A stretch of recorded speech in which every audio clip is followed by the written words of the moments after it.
हमारा प्रत्याशी 3-3, 4-4 महीने से लगा हुआ है और अभी बाकी पार्टियों ने अभी 15 दिन के अंदर जो है प्रत्याशी घोषित किए और उसमें भी एक घोषित किया, 2 घंटे बाद दूसरा घोषित कर दिया, उसके 2 घंटे बाद फिर पहला वाला आ गया। तो इससे जो है जो उनका वोटर था वो इतना कंफ्यूज हो गया और परेशान हो गया और कि उसने ये मन बना लिया कि अब हम किसी को नहीं देंगे, हम बहुजन समाज पार्टी को वोट देंगे। देखिए माननीय बहन जी की जब रैली होती है तो ये विपक्ष भी जानता है कि बहन जी के रैली के बाद परिदृश्य एकदम बदल जाता है, क्योंकि जन जन में जो ऊर्जा भरती है ना वो वोट में कन्वर्ट ही होती है। तो नेचुरल सी बात है कि आज लखनऊ मंडल में जो ये रैली हुई है ये पूरे जो लखनऊ मंडल के जो ज़िले हैं उनमें इनका असर बहुत ज़बरदस्त तरीके से जाएगा। आप भी गठबंधन की प्रत्याशी रही जब सपा और बीएसपी का गठबंधन था जी। उस बार के मुकाबले अब की बार दोनों पार्टियां अलग अलग चुनाव लड़ रही हैं और एक दूसरे के प्रतिद्वंदित्व के तौर पर चुनाव हो रहा है जी। ऐसे में बीजेपी भी एक आपकी प्रतिद्वंदी है जी। तो बसपा कितना कहाँ रखती है अपने आप को, और अगर देखा जाए जिस तरह की बातें की जा रही हैं लखनऊ पूरे मंडल में तो वहाँ पर गठजोड़ क्या रहेगा अगर वोटों की बात करें?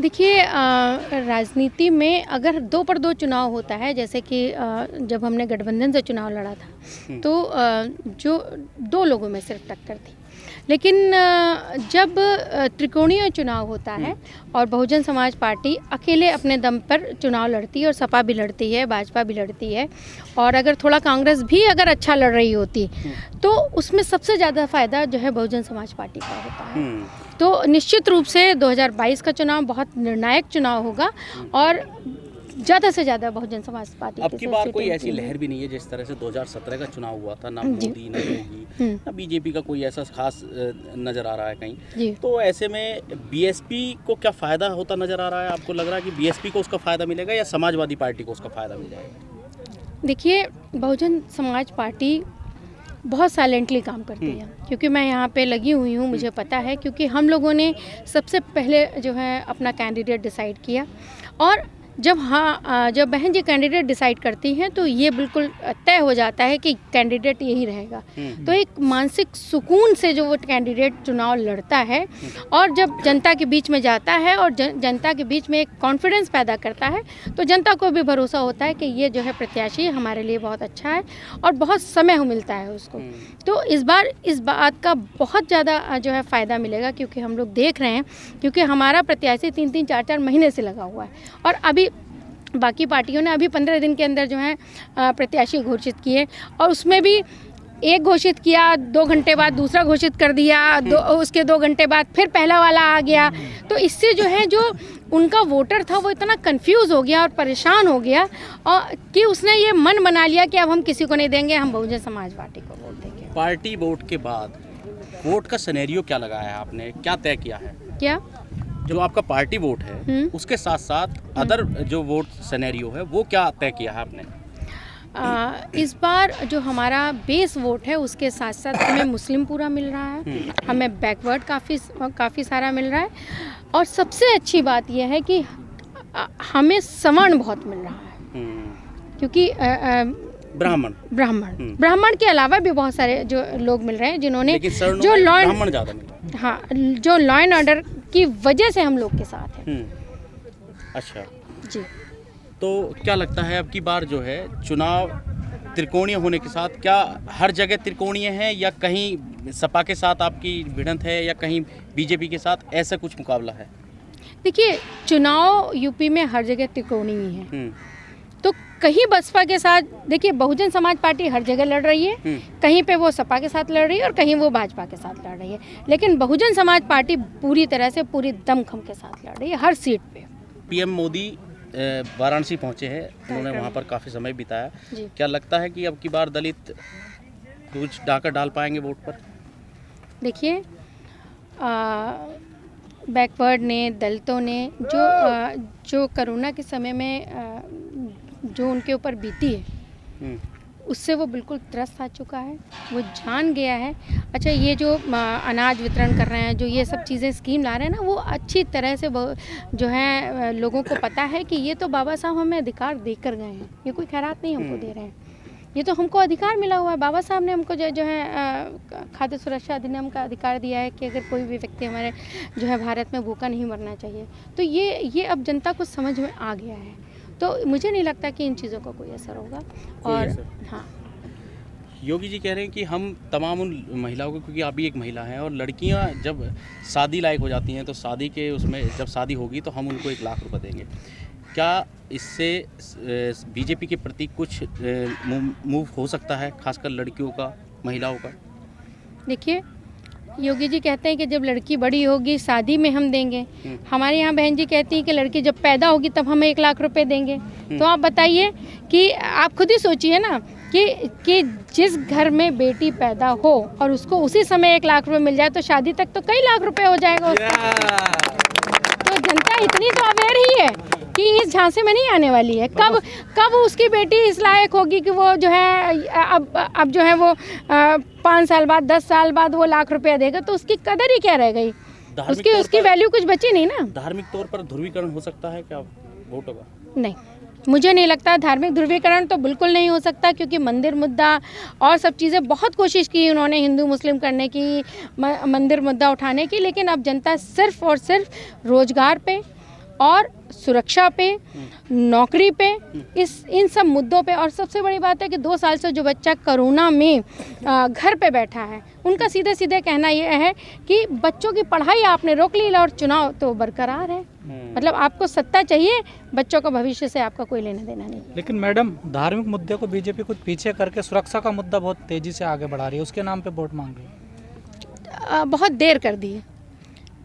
और बहन जी हमेशा इसको शुरुआत से बहन जी का सबसे जो मेन मुद्दा होता है वही है कि महिला सुरक्षा, समाज सुरक्षित महसूस करता है उनके उनके समय में। ये सबसे बड़ी जो है बहन जी की उपलब्धि है। और वो तो कह रहे हैं ना, हम महिलाओं को सुरक्षा दे रहे हैं, पर आधी रात भी महिला जा सकती है कहीं भी। उनके कहने से क्या होता है, अपने घर की महिलाओं को बाहर निकाल के देखें। कह रहे हैं हमने FIR करी है। वो अपने घर की महिलाओं को तो निकालें, तब पता चलेगा। उनके तो महिलाएं नहीं है तो कहाँ निकालें? तो क्या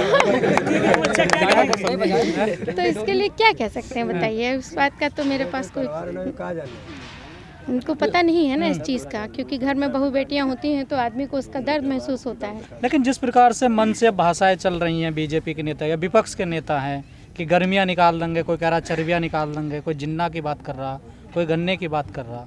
आप लोग तो ऐसी बात करते नहीं, इसलिए मीडिया में हाईलाइट नहीं होते हैं आप लोग। देखिए बहन जी बहुत साइलेंटली बहन जी मुद्दों पे काम करती हैं, बात नहीं करती हैं। पर काम पे वोट कहाँ मिलता है मैडम, खासकर उत्तर प्रदेश में? इस बार मुझे लग रहा है कि मैं क्योंकि लगातार क्षेत्र में जुड़ी हूँ, मुझे लग रहा है कि इस बार जनता हमारी बहुत समझदार हो गई है और काम पर ही वोट करेगी। तो वो तो अखिलेश यादव कह रहे हैं काम हमने किया है। आपके एक्सप्रेस वे का भी पीता उन्होंने काटा था, उसे भी अपने बता दें कभी कभार आपको। देखिए कहने के लिए सब लोग कहते हैं, लेकिन जो भारत की जनता है बहुत समझदार हो गई है और इस बार उसने निर्णय ले लिया है कि बहुजन समाज पार्टी को हमको हर हालत में सत्ता में लाना है। कहीं कोई गलती हुई क्या BSP से मैडम? देखिए गलती तो जो है BSP से तो नहीं कह सकते हम, ये आला अधिकारियों से नहीं, ये जनता जरूर महसूस कर रही है कि उसने बहन जी को न चुन के गलती करी है। बहन साहब, जो BSP है वो मीडिया से क्यों लगाव ज़्यादा रखती नहीं है, मीडिया पे क्यों नहीं छाई रहती हैं जिस तरह से और पार्टियाँ हैं? इतना परहेज क्यों है मीडिया से? नहीं, बिल्कुल परहेज नहीं है। सच्ची मीडिया से बिल्कुल बोला है, हमको दिखाते नहीं है ये।